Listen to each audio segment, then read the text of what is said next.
묵상 기도하시겠습니다.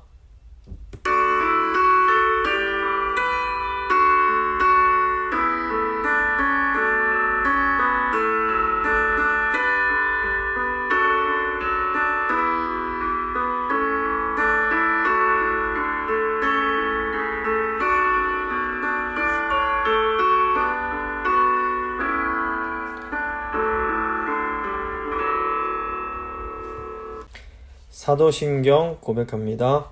나는 전능하신 아버지 하나님, 천지의 창조주를 믿습니다. 나는 그의 유일하신 아들 우리 주 예수 그리스도를 믿습니다. 그는 성령으로 잉태되어 동정녀 마리아에게서 나시고 본디오 빌라도에게 고난을 받아 십자가에 못 박혀 죽으시고 장사된 지 사흘 만에 죽은 자 가운데서 다시 살아나셨으며 하늘에 오르시어 전능하신 아버지 하나님 우편에 앉아 계시다가 거기로부터 살아있는 자와 죽은 자를 심판하러 오십니다. 나는 성령을 믿으며 거룩한 공교회와 성도의 교제와 죄를 용서받는 것과 몸의 부활과 영생을 믿습니다. 아멘. 찬송가 351장입니다. 찬송가 351장 찬양하시겠습니다.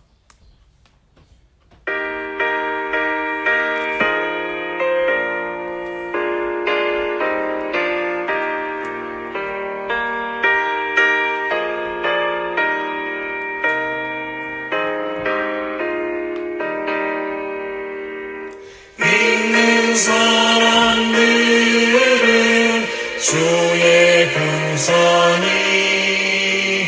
앞서가신 주를 따라갑시다. 우리 대장 예수 길을 들고서 적장하는 곳에 가신 것 보라. 믿는 사람들은 주의 군사니 앞서가신 주를 따라갑시다. 원수 마귀 모두 쫓겨가기는 예수 이름 듣고 겁이 남이라. 우리 찬송 듣고 지옥 떨리니 형제들아 주를 찬송합시다. 믿는 사람들은 주의 군사니 앞서가신 주를 따라갑시다. 세상 나라들은 멸망당하나 예수 교회 영영 완성하리라. 마귀 권세감이 해치 못함은 주가 모든 교회 지키심이라. 믿는 사람들은 주의 군사니 앞서가신 주를 따라갑시다. 백성들아 와서 함께 모여서 우리 모두 함께 개가 부르세. 영원토록 영광 권세 찬송을 우리 임금 주께 돌려보내세. 믿는 사람들은 주의 군사니 앞서가신 주를 따라갑시다. 주옵시다.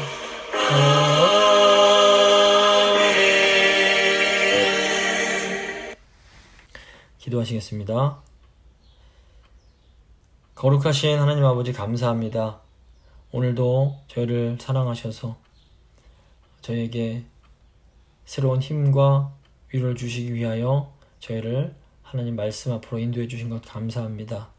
하나님 오늘 말씀 통해서 하나님 나라 백성들의 그런 책임이 무엇인지 또 하나님이 저희를 어떻게 도와주시는지 다시 한번 깨닫고 힘을 얻을 수 있도록 주여 도와주시옵소서. 하나님의 나라가 하나님의 백성들의 순종을 통해서 아버지 이루어지고 확장되어 간다는 것 저희가 명심하며 아버지 저희가 늘 예수님 의지하면서 하나님께서 주시는 승리를 경험하며 살아갈 수 있도록 주여 함께하여 주시옵소서. 오늘 이 시간 말씀 듣는 성도님들 한 분 한 분 가운데 성령님 역사하셔서 이 말씀 통하여 새 힘을 얻을 수 있도록 주여 도와주시옵소서. 모든 것 주님께 맡겨드리며 귀하신 우리 주 예수 그리스도의 이름으로 기도합니다. 아멘. 오늘 주신 하나님 말씀은 역대상 18장 1절부터 2절까지 말씀입니다. 역대상 18장 1절과 2절 말씀 제가 봉독해 드리겠습니다. 그 후에 다윗이 블레셋 사람들을 쳐서 항복을 받고 블레셋 사람들의 손에서 가드와 그 동료를 빼앗고 또 모압을 치매 모압 사람이 다윗의 종이 되어 조공을 바치니라. 아멘. 오늘은 역대기 16번째 시간 역대상 18장부터 19장 20장 내용을 한번 생각해 보도록 하겠습니다. 역대상 18장부터 20장은 다윗이 영토를 확장하고 그 다윗의 그 국제적인 영향력이 점점 커지는 내용에 대한 기록입니다. 이 다윗의 승전과 다윗 왕국의 영토 확장에는 아주 중요한 의미가 있습니다. 역대기는 시종일관 이 다윗의 나라가 여호와의 집, 여호와의 나라라고 설명을 합니다. 즉, 이 구약의 이스라엘은 하나님의 나라였습니다. 따라서 다윗 왕국의 영토가 확장되는 것은 하나님 나라가 확장되는 것을 이제 의미한다고 볼 수 있습니다.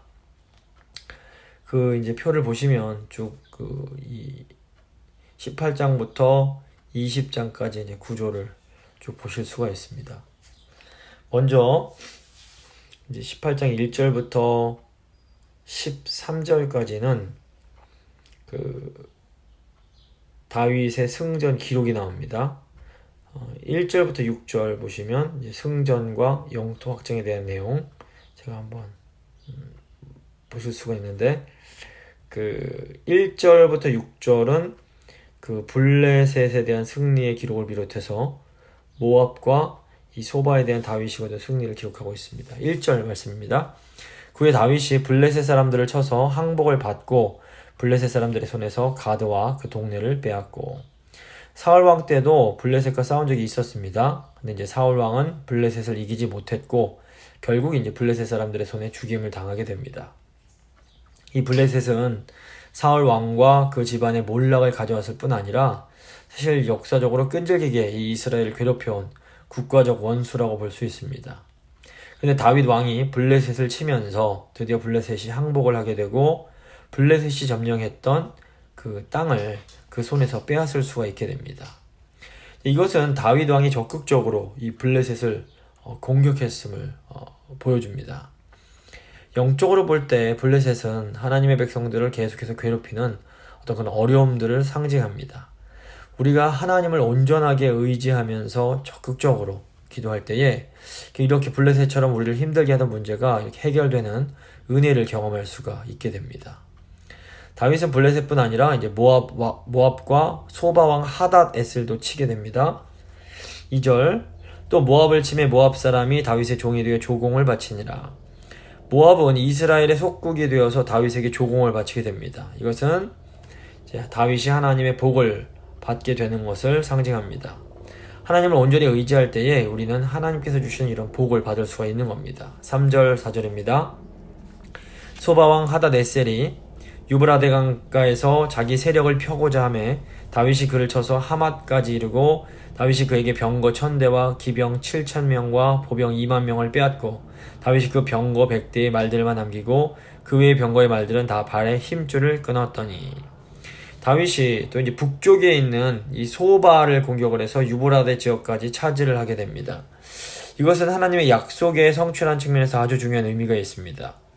하나님은 아브라함에게 유브라데 강 유역까지 그 북쪽 그 유브라데 강까지의 그 땅을 주시겠다라고 약속을 하셨습니다. 창세기 15장 8절을 보시면 그날에 여호와께서 아브라함과 더불어 언약을 세워 이르시되 내가 이 땅을 애굽 강에서부터 그 큰 강 유브라데까지 네 자손에게 주노니 이렇게 말씀을 하십니다. 하나님은 또 모세와 여호수아에게도 그 땅이 유브라데 강까지 이르게 될 거라고 말씀을 하십니다. 신명기 1장 7절을 보시면 방향을 돌려 행진하여 아모리족 속의 산지로 가고 그 근방 곳곳으로 가고 아라바와 산지와 평지와 네겝과 해변과 가나안족 속의 땅과 레바논과 큰 강 유브라데까지 가라 이렇게 말씀을 하십니다. 여호수아서 1장 4절 보셔도 그 광야와 이 레바논에서부터 큰 강 유브라데 강까지 해쪽 속의 온 땅과 또 해지는 쪽 대해까지 너희의 영토가 되리라 이렇게 말씀을 하십니다. 근데 이제 이 약속이 계속 이루어지지 못하다가 다윗 왕 때에 드디어 이루어지게 되는 겁니다. 하나님은 다윗이 통치하는 이스라엘에게 큰 승리를 주심으로 하나님 나라를 견고하게 할 뿐 아니라 더욱 이렇게 그 나라를 확장시켜 주십니다. 5절 6절입니다. 다메섹 아람 사람이 소바왕 하다네셀을 도우러 온지라 다윗이 아람 사람 22,000명을 죽이고 다윗이 다메섹 아람에 수비대를 두매 아람 사람이 다윗의 종이 되어 조공을 바치니라. 다윗이 어디로 가든지 여호와께서 이기게 하시니라. 다윗은 이스라엘의 오랜 숙적 블레셋을 무찌르고 그 잃어버린 영토를 이제 되찾습니다. 또 모압과 아람 사람들에게 조공을 받는 복을 받게 되고 더 나아가 소바를 쳐서 하나님의 약속을 성취할 수 있게 됩니다. 다윗이 이렇게 큰 승리를 얻을 수 있었던 비결이 무엇입니까? 6절 후반부 보시면 다윗이 어디를 가든지 여호와께서 이기게 해주셨기 때문입니다. 그러니까 다윗의 승리는 하나님이 도와주신 결과였던 겁니다. 우리가 하나님을 온전히 의지할 때에 하나님은 언제 어디서나 우리를 도와주십니다. 그런데 이제 오늘 역대기 본문은 사실 더 깊은 차원의 영적인 메시지가 있습니다. 이 역대기서를 쓴 역대기의 저자가 이 다윗의 내용을 기록할 때에는 사실 이미 다윗 왕조가 패망하고 유다 백성들이 포로로 다 끌려갔다가 이렇게 다시 귀환했던 이제 그런 상황이었습니다. 그럼에도 불구하고 역대기가 이 과거 다윗 왕의 승리를 기록하고 있는 이유가 무엇일까요? 그것은 하나님의 나라 이스라엘이 결국에는 이 승리하는 다윗의 후손이신 메시아를 통해서 완성될 것을 소망하며 기대하기 때문에 그렇습니다. 신약시대의 성도인 우리는 이 역대기 저자의 소망이 결코 헛된 것이 아니었음을 분명히 알고 있습니다. 약속대로 다윗의 후손이신 예수님께서 오셔서 십자가 지심으로 모든 악의 세력을 물리치시고 큰 승리를 거두셨습니다. 그래서 우리는 예수 그리스도 안에서 주님께서 거두신 이 승리를 누리면서 살아가고 있는 겁니다. 한편 이 땅에서의 하나님 백성들이 치러야 할 영적 전쟁은 아직 완전히 끝나진 않았습니다. 예수님께서 십자가 지시고 부활하심으로 악의 세력은 결정적으로 패배를 당했습니다. 하지만 여전히 마귀는 어떻게 해서라도 이 하나님의 백성들을 미혹하고 넘어뜨리려고 길을 쓰고 있습니다. 요한계시록을 저희가 살펴봤었는데 요한계시록을 보면 이 마귀가 어떻게 주님의 몸된 교회를 하나님의 백성들을 공격하고 있는지를 아주 자세히 알 수가 있습니다. 그러므로 우리는 예수님의 재림을 기다리면서 이 땅에서 적극적으로 믿음의 싸움을 계속 싸워 나가야 되는 겁니다. 믿음의 싸움을 싸워야 한다는 점에서는 구약시대나 신약시대나 별로 다를 게 없습니다. 우리가 다윗 왕처럼 온전히 하나님을 찾고 구하며 의지할 때에 하나님은 우리가 어디로 가든지 우리에게 승리를 허락해 주십니다. 7절부터 13절 보시면 이제 다윗이 얻은 전리품과 곡물에 대한 내용입니다. 다윗은 소바왕 하다데셀에게서 엄청난 양의 구리를 전리품으로 빼앗게 됩니다. 7절입니다. 다윗이 하다데셀의 신하들이 가진 금 방패를 빼앗아 예루살렘으로 가져오고 또 하다데셀의 성읍 디브핫과 군에서 심이 많은 놋을 빼앗았더니 솔로몬이 그것으로 놋대야와 기둥과 놋그릇을 만들었더라. 이 구리는 성전의 기둥과 기구를 만드는데 아주 중요하게 사용되는 그런 재료였습니다. 그래서 역대기 저자는 훗날 솔로몬이 이때 뺏은 구리로 이 놋으로 성전의 놋대야와 기둥과 놋그릇을 만들었다는 것을 미리 기록을 하고 있습니다. 9절부터 10절 보시면 하맛 왕 도우가 다윗이 소바왕 하다데셀에 온 군대를 쳐서 물질렀다 함을 듣고 그의 아들 하도람을 보내서 다윗 왕에게 모난하고 축복하게 하니 이는 하다데셀이 벌써 도우와 맞서 여러 번 전쟁이 있던 터에 다윗이 하다데셀을 쳐서 물리쳤습니다. 하도람이 금과 은과 놋의 여러 가지 그릇을 가져온지라. 다윗이 이제 하닷에셀을 무찌른 것을 듣고 그 경쟁자였던 하맛 왕 도우가 다윗과 화치를 맺기 위해서 아들 하도람을 보내서 금과 은과 놋그릇을 가져옵니다. 다윗이 이것들도 하나님께 드림으로 성전 건축을 준비합니다. 11절 보시면 다윗 왕이 그것도 여호와께 드리되 에돔과 모압과 암몬 자손과 블레셋 사람들과 아멜렉 등 모든 이방 민족에게서 빼앗아 온 은금과 함께하여 드리니라. 다윗은 하나님께로부터 너는 성전 건축을 할 수 없다 라는 말씀을 들었습니다. 하지만 그럼에도 다윗은 정말 최선을 다해서 이 성전 건축을 준비합니다. 다윗이 이렇게 행동할 수 있었던 것은 다윗에게 아주 특별한 역사의식이 있었기 때문입니다. 다윗은 비록 자신은 성전을 지을 수 없지만 결국 예루살렘에 여호와의 성전이 지어져야만 한다는 것을 알고 있었습니다. 그래서 자기의 대가 아니더라도 다음 세대가 이 하나님의 성전을 지을 수 있도록 최선을 다해서 준비를 하는 겁니다. 비록 다윗의 몸은 지금 전쟁터에서 피를 묻히고 있지만 다윗의 눈은 전쟁터를 넘어 장차 예루살렘에 세워질 성전을 계속해서 바라보고 있었던 겁니다. 이게 다윗의 아름다운 믿음입니다. 교회 지도자이든지 정치 지도자이든지 이런 역사의식이 필요합니다. 역사의식이 없는 사람은 모든 것을 자기 대에 다 이루어내려고 합니다. 그러다 보면 무리를 해서 어떤 무언가를 추진하게 되고 결국 이것 때문에 많은 부작용들과 그런 안 좋은 일들이 생겨나는 경우가 많습니다. 또 역사의식이 없다 보면 어차피 내가 못한다면 까짓 거 그냥 내 때 다 흥청망청 써버리고 죽자 뭐 이렇게 생각하게 될 수도 있는 겁니다.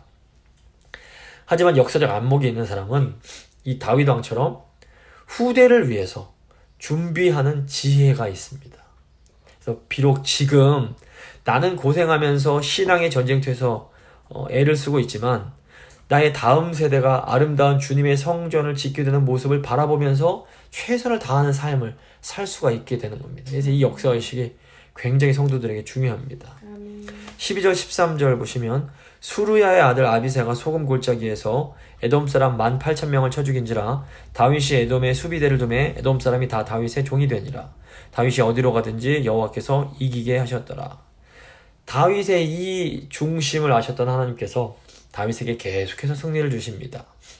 다윗이 승리를 얻은 것은 다윗의 전쟁이 하나님 나라의 확장을 위한 것이었기 때문입니다. 예수님도 먼저 그 나라와 그 의를 구하라 그리하면 이 모든 것을 너에게 더하시리라 이렇게 말씀하셨습니다. 하나님께서는 교회를 통해서 하나님의 나라를 확장시켜 나가십니다. 그래서 우리가 먼저 하나님의 나라와 하나님의 의를 위해서 구하며 나아갈 때에 하나님께서는 우리가 구하는 것들을 반드시 응답해 주십니다. 근데 우리가 하나님의 나라와 하나님의 의를 위해서 구함에도 불구하고 주시지 않을 때가 있는데 이것은 어떤 특별한 목적이 있는 겁니다. 우선 우리가 하나님께 구하는 것이 하나님의 그 때와 하나님의 그런 뜻과 다를 수 있습니다. 다윗도 아주 선한 순수한 동기로 하나님의 성전을 짓고자 했지만 하나님의 뜻이 그것이 아니었기에 하나님께서 그것을 거절하십니다. 하지만 그럼에도 하나님은 다윗의 그 순전한 마음을 받아주시고 다윗에게 큰 복을 주십니다. 또 하나님께서 우리에게 더 좋은 것을 주시기 위해서 당장 답 주지 않으시고 우리를 기다리게 하실 수 있습니다. 그렇기 때문에 우리가 하나님 뜻대로 구하는데 빨리 하나님께서 응답하지 않으신다고 너무 조급해하지 말고 계속해서 하나님의 나라와 의를 구하며 살아가야 되는 겁니다. 18장 14절부터 17절 보시면 행정 조직의 확대 개편의 내용이 나옵니다. 14절 보시면 다윗이 온 이스라엘을 다스려 모든 백성에게 정의와 공의를 행할세. 다윗이 정의와 공의로 행했다라는 것은 아주 중요한 의미가 있습니다. 하나님께서 처음에 아브라함을 선택하신 목적이 이렇게 정의와 공의를 행하는 나라, 즉 정말 하나님의 온전한 나라를 세우기 위해서였습니다. 창세기 18장 18절 19절 보시면 아브라함은 강대한 나라가 되고 천하만민은 그로 말미암아 복을 받게 될 것이 아니냐. 내가 그로 그 자식과 건속에게 명하여 여호와의 도를 지켜 의와 공도를 행하게 하려고 그를 택하였나니. 여기서 의와 공도가 바로 정의와 공의를 행하는 그런 것입니다. 그래서 그 하나님이 아브라함을 선택하신 목적은 아브라함의 후손들인 이스라엘 백성들이 정의와 공의를 행하는 그런 나라를 잘 세웠을 때에 이 나라를 통해서 모든 민족이 복을 받게 하기 위해서였습니다. 근데 이제 이것이 다윗 왕 때에 이르러서 드디어 이루어지게 되었던 겁니다. 구약의 하나님 나라인 이스라엘은 하나님의 도를 지켜 행함으로 정의와 공의를 행하는 하나님 나라가 되어야 했습니다. 그러면 하나님을 모르는 이방 나라들이 하나님 나라의 그 훌륭하고 아름다운 모습을 보면서 감탄하고 감동을 받고 하나님께로 돌아올 수가 있었던 겁니다. 다윗은 하나님이 원하시는 통치를 그 백성들에게 행하는 의로운 왕이었습니다. 다윗은 이 정의와 공의의 통치를 효율적으로 실천하기 위해서 자신의 그 나라의 행정 조직을 정비합니다. 15절부터 17절입니다.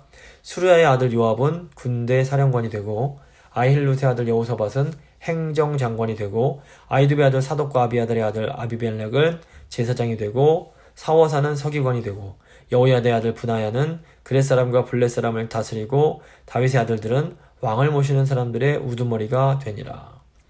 지혜롭고 경험이 많은 사람들에게 그 일을 위임하는 것은 지도자의 아주 중요한 덕목 중 하나입니다. 다윗은 홀로 그 무거운 짐을 지지 않고 자신을 돕는 사람들을 뽑아서 그들에게 업무를 위임하고 그들의 도움을 받아서 나라를 잘 통치합니다. 이 행정의 효율성이 하나님의 도우심을 대체할 수는 없습니다. 하지만 하나님의 도우심은 이런 효율적인 통치를 통해서 나타날 수 있습니다. 이 순서가 중요합니다. 인간적인 행정적인 탁월함을 통해서 하나님의 그 능력이 나타날 수는 없지만 하나님의 능력은 인간의 어떤 효율적인 그런 조직이나 이런 걸 통해서 나타날 수 있는 겁니다. 그래서 하나님 나라의 책임을 맡은 사람, 하나님의 나라는 이렇게 책임을 맡은 사람들을 통해서 이루어질 수가 있는 겁니다. 그래서 이 책임을 맡은 자들에게 구할 것은 충성입니다. 그래서 하나님 나라의 중심인 교회도 이렇게 충성스러운 일꾼들이 반드시 필요합니다. 또 세속 국가도 사실은 하나님이 세우신 기관으로서 일반 은총 차원에서 백성들의 복지를 위해서 공의를 행해야 할 필요가 있습니다. 그래서 공직자들이 맡은 바 책임을 다하면서 충성되게 봉사하면 그 나라 백성들이 큰 유익을 누릴 수가 있습니다. 그런데 공직자들이 사리사욕을 채우려고 불의를 행하면 그 나라가 잘 될 수가 없는 겁니다. 그래서 교회는 그렇기 때문에 이 나라를 위해서, 특별히 나라를 위해 봉사하는 위정자와 공무원들을 위해서도 기도해야만 하는 겁니다. 그래서 성경에서 그 위정자들을 위해서, 권세자들을 위해서 기도하라 이렇게 말씀하고 있는 것을 저희가 볼 수 있습니다. 이제 19장은 다윗의 암몬에 대한 승리의 내용이 나옵니다. 1절, 2절입니다. 그 후에 암몬 자손의 왕 나하스가 죽고 그의 아들이 대신하여 왕이 되니 다윗이 이르되 한운의 아버지 나하스가 전에 내게 호의를 베풀었으니 이제 내가 그의 아들 한운에게 호의를 베풀리라 하고 사절들을 보내서 그의 아버지의 죽음을 문상하게 하니라. 다윗의 신하들이 암몬 자손의 땅에 이르러 한운에게 나아가 문상하매.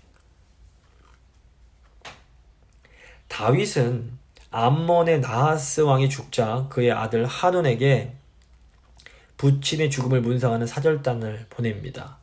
이 암몬 족속은 아브라함의 조카인 롯의 후손으로 사실 어떻게 따지고 보면 이스라엘의 먼 친족과 같은 그런 족속이었습니다. 그래서 하나님이 약속의 땅 들어갈 때에도 암몬과 모압은 이렇게 치지 말라 이런 명령을 하시는 것을 볼 수 있습니다. 그래서 다윗이 암몬과 가졌던 좋은 관계를 유지하고 더욱 발전시키기를 원하는 것을 볼 수 있습니다. 3절 보시면 암몬 자손의 방백들이 한운에게 말하되 왕은 다윗이 조문사절을 보낸 것이 왕의 부친을 존경함인 줄로 여기시나이까? 그의 신하들이 왕에게 나아온 것이 이 땅을 엿보고 정탐하여 전복시키고자 함이 아니니까 하는지라. 근데 당시 암몬의 이런 새로운 지도부는 야심이 있는 군주를 옹립하고 독립을 꿈꾸고 있었던 것처럼 보입니다. 암몬의 지도자들은 다윗의 사절단이 정복 준비를 위한 스파이 활동을 하는 것으로 생각을 하면서 굉장히 어떤 잘못된 호기를 부립니다. 4절부터 5절 보시면 한운이 이 다윗의 신하들을 잡아 그들의 수염을 깎고 그 의복을 볼기 중간까지 자르고 돌려보내매 어떤 사람이 다윗에게 가서 그 사람들이 당한 일을 말하니라. 그 사람들이 심히 부끄러워하므로 다윗이 그들을 맞으러 보내 왕이 이르기를 너희는 수염이 자라기까지 여리고에 머물다가 돌아오라 하니라. 암몬 왕은 이제 잘못된 조언을 믿고 다윗 왕의 그런 호의를 무시하고 다윗이 보낸 사절단을 철저하게 모욕합니다. 당시 다윗은 거듭된 승리를 통해서 국제적으로 명성이 굉장히 높아져 있는 상황이었습니다. 그런데 이 암몬 왕 한운의 모욕으로 인해서 이 국제적으로 큰 수치를 당하게 된 겁니다. 그런데 이때 다윗이 아주 놀라울 정도로 냉정하게 이제 대응을 합니다. 다윗은 이 한운의 외교적인 무례에 대해서 감정적으로 대응하지 않고 자제하면서 상황을 주시합니다. 다윗은 분노에 휩싸여서 조급해지지 않고 먼저 실추된 사절단의 명예를 최대한 배려하는 조치를 취하게 됩니다. 6절, 7절 보시면 암몬 자손이 자기가 다윗에게 밉게 한 줄 안지라. 한운과 암몬 자손은 더불어 은 1000달란트를 아람 나하라임과 아람 마아가와 소바에 보내 병거와 마병을 싹 내되 곧 병거 32,000대와 마아가 왕과 그의 군대를 고용하였더니 그들이 와서 메드바 앞에 진침해 암몬 자손이 그 모든 성읍으로부터 모여와서 싸우려 한지라. 그러니까 암몬이 뒤늦게서야 자신들이 큰 이제 잘못을 했다는 것을 깨닫고 이 북방 메소포타미아 유역의 국가들인 아람 국가들과 소바에서 용병을 고용을 합니다. 그래서 연합군을 이뤄서 이스라엘을 공격을 하려고 합니다. 이때 이제 다윗이 군대 장관인 요압과 그의 동생 아비새를 보내서 암몬과 아람 연합군과 맞서서 이제 싸우게 합니다. 8절부터 11절입니다. 다윗이 듣고 요압과 용사의 온 무리를 보냈더니 암몬 자손은 나가서 성문 앞에 진을 치고 도우러 온 여러 왕은 따로 들에 있더라. 요압이 앞뒤에 친 적진을 보고 이스라엘에서 뽑은 자 중에서 또 뽑아 아람 사람을 대하여 진을 치고 그 남은 무리는 그의 아우 아비새의 수하에 맡겨 암몬 자손을 대하여 진을 치게 하고. 그러니까 요압이 구사한 작전은 분리 대응과 각계격파였습니다. 그러니까 양 앞뒤에 다 적이 있기 때문에 자기 그 군도 두 개로 나눠서 이 각각 대응을 하게 했던 겁니다. 인간적인 차원에서 이 작전은 아주 훌륭한 작전이었다고 볼 수 있습니다. 그런데 인간적으로 아무리 좋은 작전이라고 해도 이 작전이 하나님을 위한 것이 아니라면 아무 의미가 없습니다. 그런데 이 영적인 차원에서도 요압은 하나님을 의지를 합니다. 12절 보시면 이르되 만일 아람 사람이 나보다 강하면 너가 나를 돕고 만일 암몬 자손이 너보다 강하면 내가 너를 도우리라. 너는 힘을 내라. 우리가 우리 백성과 우리 하나님의 성읍들을 위하여 힘을 내자. 여호와께서 선히 여기시는 대로 행하시기를 원하노라 하고, 요압은 동생 아비새에게 우리 서로 돕자라고 말하면서 우리 백성과 우리 하나님의 성읍들을 위해서 힘을 내자라고 격려를 합니다. 요압은 이스라엘이 하나님의 나라이며 이스라엘 백성들이 하나님의 백성이라는 것을 알고 있었던 겁니다. 또 요압이 여호와께서 선히 여기시는 대로 행하시기를 원하노라 이렇게 나오는데, 이것은 사실 여호와여 당신의 선하신 뜻을 우리에게 행하소서라는 기도로도 볼 수 있습니다. 그러니까 요압은 승리의 근원이 하나님의 도우심이란 것을 분명히 알고 있었던 겁니다. 요압이 동생 아비새에게 들려준 격려의 말과 하나님께 드린 기도는 오늘날 어려움에 처한 성도들에게로 그대로 적용이 가능합니다. 우리는 어려운 영적 싸움을 싸워야 하는 성도들에게 우리 하나님 백성들을 위해서, 우리 교회와 우리 성도들을 위해서 함께 힘을 내자라고 서로 격려하면서, 또 하나님께서 하나님의 선하신 뜻을 우리에게 행해 주시길 원합니다 이렇게 기도하며 나아가야 됩니다. 그러면 하나님께서 우리를 도와주십니다. 14절 15절입니다. 요압과 그 추종자가 싸우려고 아람 사람 앞에 나아가니 그들이 그 앞에서 도망하고 암몬 자손은 아람 사람이 도망함을 보고 그들도 요압의 아우 아비새 앞에서 도망하여 성읍으로 들어간지라. 이에 요압이 예루살렘으로 돌아오니라. 하나님께서 요압의 기도를 들으시고 승리를 주십니다. 하나님의 나라는 이렇게 하나님의 그 선하신 뜻이 이루어지는 곳입니다. 그래서 교회인 우리가 서로 하나 되어 서로 격려하면서 하나님께 기도할 때에 하나님께서는 우리의 대적, 우리의 그런 어려움들이 아무리 큰 거라고 할지라도 우리에게 승리를 허락해 주십니다. 16절 17절입니다. 아람 사람이 자기가 이스라엘 앞에서 패하였음을 보고 사신을 보내 강 건너편에 있는 아람 사람을 불러내니 하다데셀의 군대 사령관 소박이 그들을 거느린지라. 어떤 사람이 다윗에게 전함에 다윗이 온 이스라엘을 모으고 요단을 건너 아람 사람에게 이르러 그들을 향하여 진을 치니라. 다윗이 아람 사람을 향하여 진을 치매 그들이 다윗과 맞서 싸우더니, 이제 또다시 이제 아람이 자기가 지니까 자기 이제 와 가까운 사람들한테 도움을 요청하자 이제 다윗도 이 전쟁에 이제 참여해서 전쟁을 하게 됩니다. 18절 19절입니다.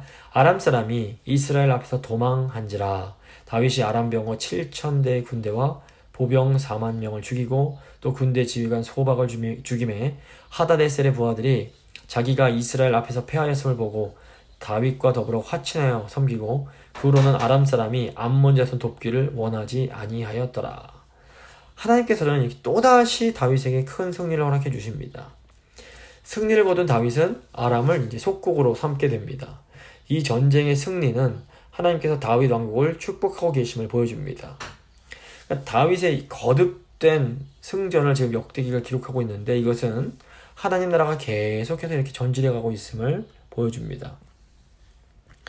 이제 역대기 기록만 보면 다윗이 어떤 어려움 전혀 없이 그냥 연전연승을 계속 거듭하는 것처럼 보입니다. 그런데 이제 사실 사무엘하를 보면 사실 이제 다윗이 전쟁하는 과정 가운데 여러 가지 어려움들이 있었습니다.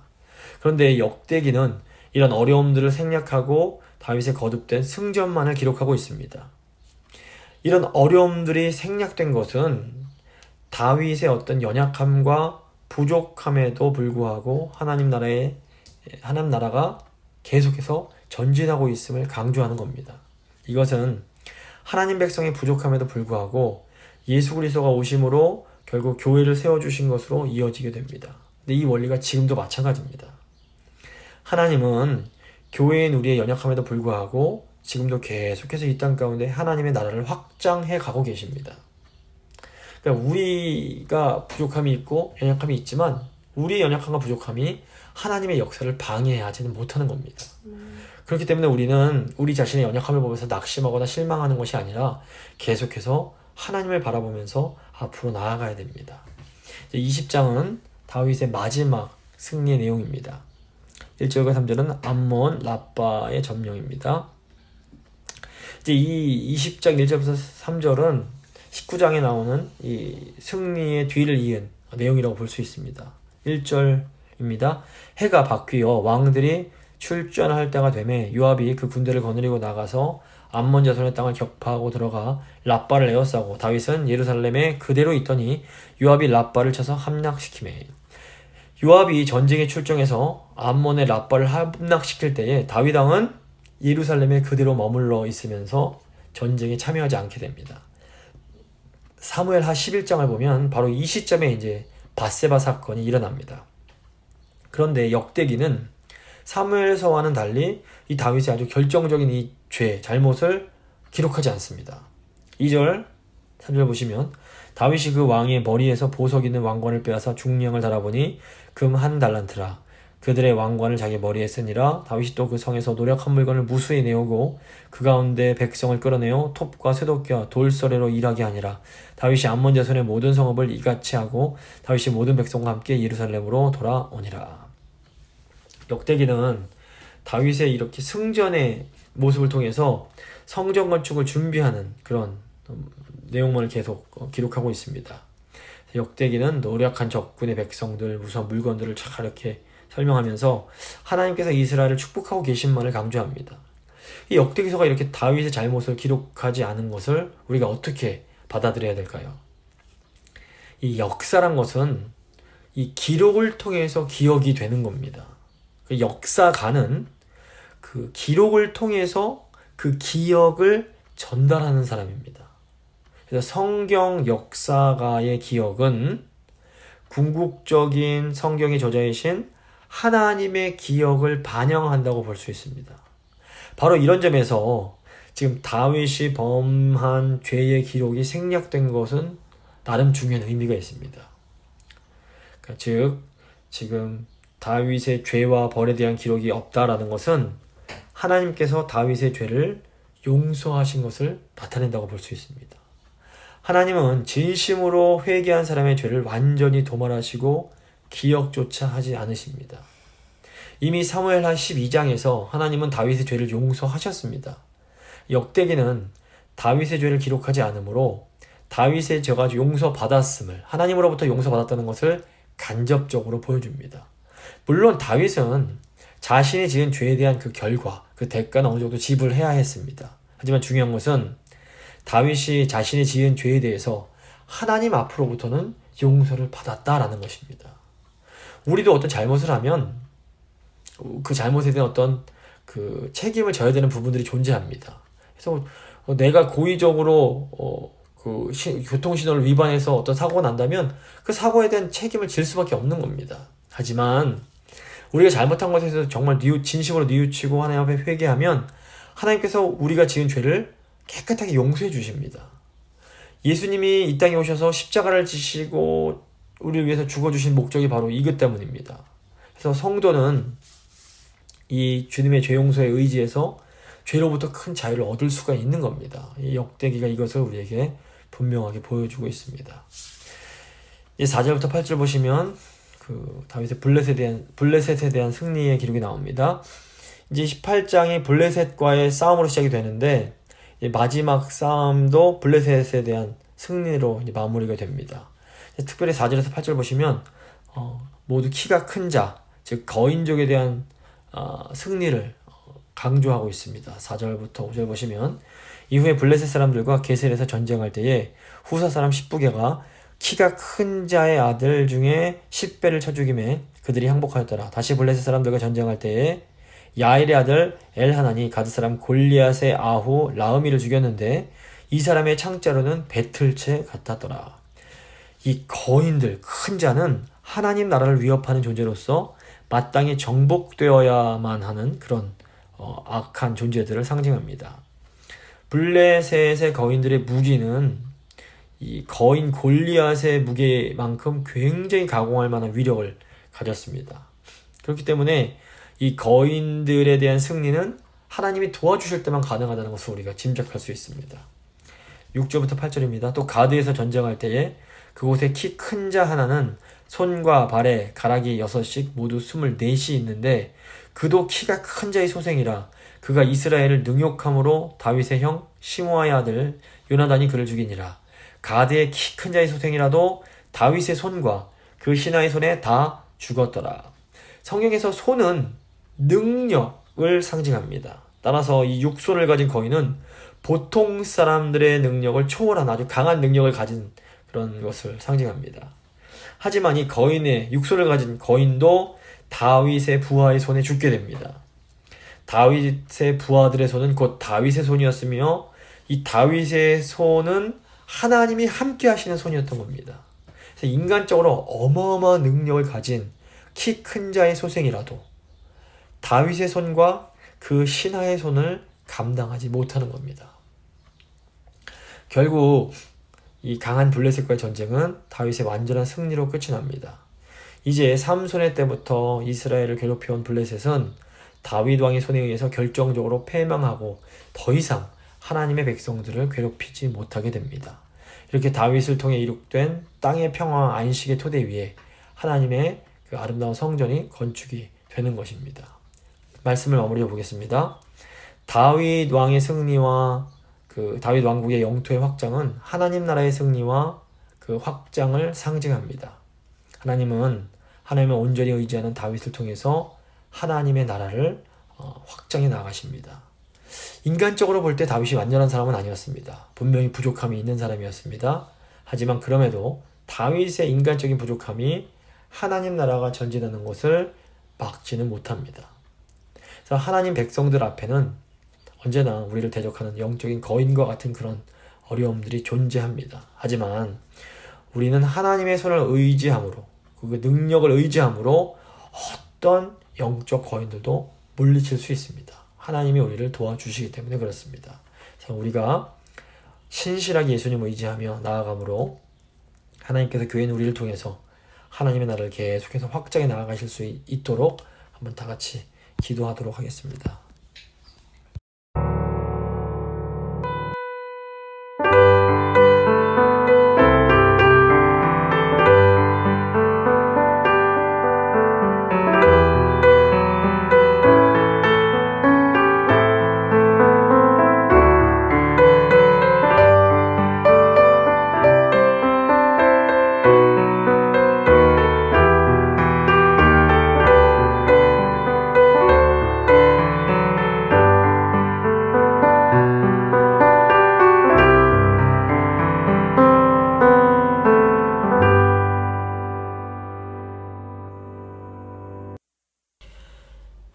전능하신 하나님 아버지 감사합니다.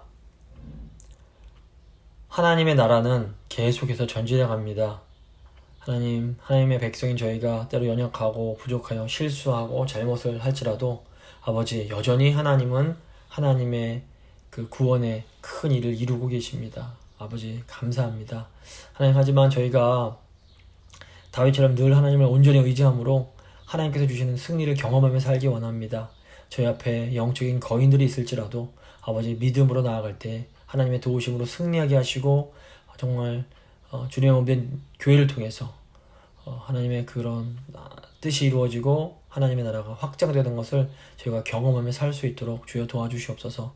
저희 성도님들 한 분 한 분을 강한 영적인 용서로 삼으시고 저희 성도들을 통하여서 아버지 하나님의 뜻을 이루어 주시길 간절히 소망합니다. 하나님 저희 성도님들 이제 한 주간 또 남은 주간 살아가실 때에도 믿음으로 살게 하시고 신실하게 그 하나님의 뜻을 이룰 수 있도록 주여 함께하여 주시옵소서. 하나님 은혜 감사드리며 귀하신 우리 주 예수 그리스도의 이름으로 기도합니다. 아멘. 찬송가 355장입니다. 찬송가 355장 찬양하시겠습니다.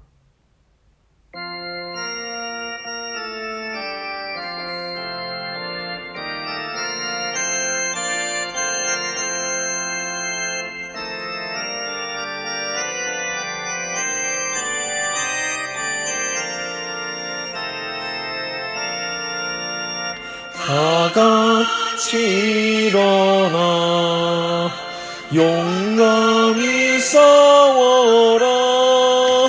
저마귀 물리친 옛 성도들 같이 그 어떤 고난 당해도 주 영광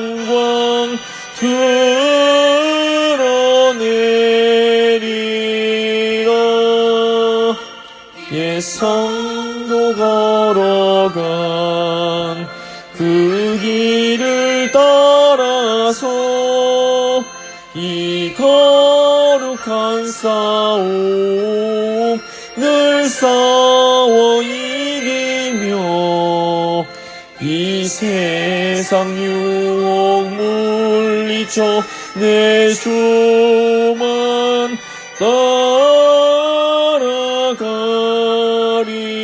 따라가리라. 힘차게 나가자. 큰 싸움 할 때에 이김에 강한 손 내 능력 되시면 저 마귀능이 물리쳐 늘 승리하게 되리라. 주님만 의지해 힘차게 나가자. 이 거룩한 싸움 곧 끝이 나리니 저 승리의 멸류관을 내 주가 주시리로다.